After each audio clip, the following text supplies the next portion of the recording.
folks. My name is Mo Amir, and this is VANCOLOUR, British Columbia's bona fide culture and politics TV talk show right here on Check and Check Plus. We're also on Apple Podcasts, Spotify, and YouTube.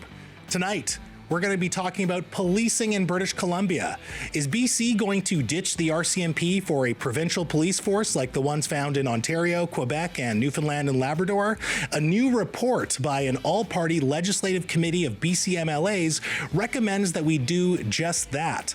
Legislative reporter for the Vancouver Sun and the province newspapers, Katie DeRosa, will unpack this committee's work for us, the reasons for it, the recommendations that came out of it, and the reactions to it.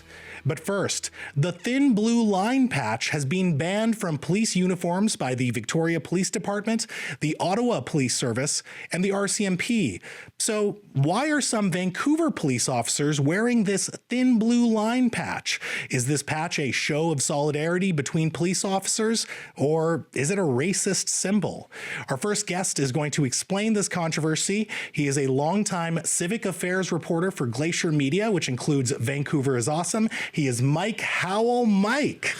Mo. So nice to see you. Hey, nice to see you. Thanks for being here. Yeah. So this thin blue line patch, I first heard of it around 2014, late 2014, out of the Blue Lives Matter movement in the United States. Right. And it kind of creeped up here into Canada. Can you give me some background on when we started seeing these patches in Canada and what spurred police officers across the country to start wearing them? Yeah, well, I guess, the discussion is fairly new about this, but the symbol is not. Mm-hmm. I wrote a story a couple of weeks ago about this, and I've received, quite a few emails from current and retired police officers. Retired RCMP superintendent told me that he's been wearing it for 25 years. Oh, okay. So it's not that new. No. And the reason he wears it is out of respect for fallen officers, end of story. Mm-hmm. That's his perspective. But right.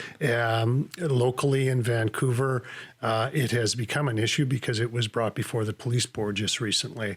There was a complaint from someone in the city who was at a land back rally and saw a Vancouver police officer wearing a thin blue line patch, and the complainant said that this was a white supremacist badge and wanted the police board to look into it.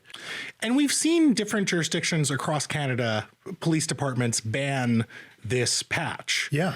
So is it a racist symbol? What are the complaints, and why are people saying that it is racist or creating division between the police and the communities that they're policing? Well, we don't have a lot of time for a history lesson. But, it dates back to the Crimean War, 1850s, the Russians fighting the British and the Allies. British formed a thin red line because they wore red uniforms. So it was a thin red line to stop and advance. And then in later years, some U.S. police departments adopted it, and the U.S. military, but wearing blue uniforms, it became a thin blue line. Right. You had police departments in New York and Los Angeles talk about this idea of a thin blue line. Mm-hmm. And then most recently, I think in 2017, at the Unite the Right rally in Charlottesville, West Virginia, we saw the U.S. flag with this thin blue line flying next to the Confederate flag. Right. And that's when concerns really started to be raised again about racism and is this symbol appropriate. More recently, I talked to the president of the Union of BC Indian Chiefs, Stuart Phillip, who told me that there was absolutely no difference between this patch and a swastika. Really? Yeah. So is that kind of the problem where you have these symbols, and we're having this debate with even just the Canadian flag as it is, yeah. when certain symbols get adopted by, let's say, unsavory characters or yeah. people who we vehemently disagree with, yeah. then suddenly the whole symbol is kind of tarnished? Is this part of that larger conversation? Yes and no.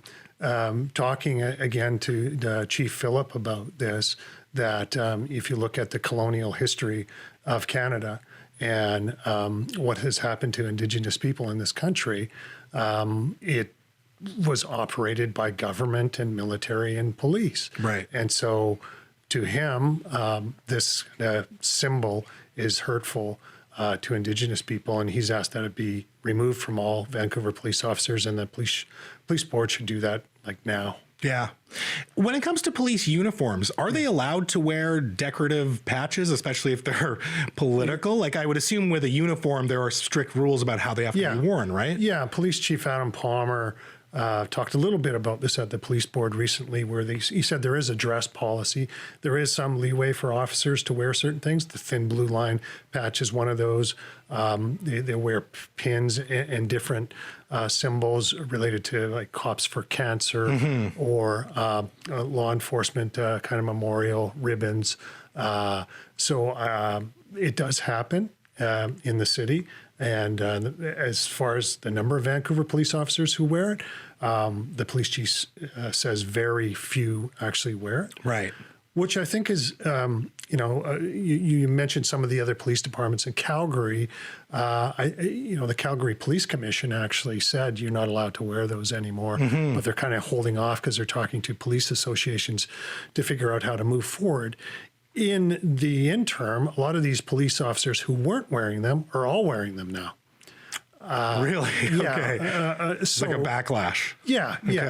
But I want to be clear. The police officers that I've spoken to and I've heard speak, they say the reason they're wearing them is to respect fallen officers. That's why they're wearing them. They're not wearing it because they're racist, and you have to take them at their word. Well, I appreciate you investigating this. I think symbols are important, and discussing where they come from and what they mean and if they are appropriate is an important dialogue. So I appreciate your work on this. Yeah, thanks so much, Mike. Thank you. Folks, that was the civic affairs reporter for Glacier Media. Find his work at Vancouver is Awesome. He is Mike Howell. Now, after some business, we're going to stick to policing and find out more about a suite of policing reforms that was just proposed for British Columbia by a cross-party committee of BCMLAs. Will the RCMP in BC soon be replaced by a provincial police force? Legislative reporter Katie DeRosa will explain. Up next. I'm Mo Amir. This is VANCOLOUR.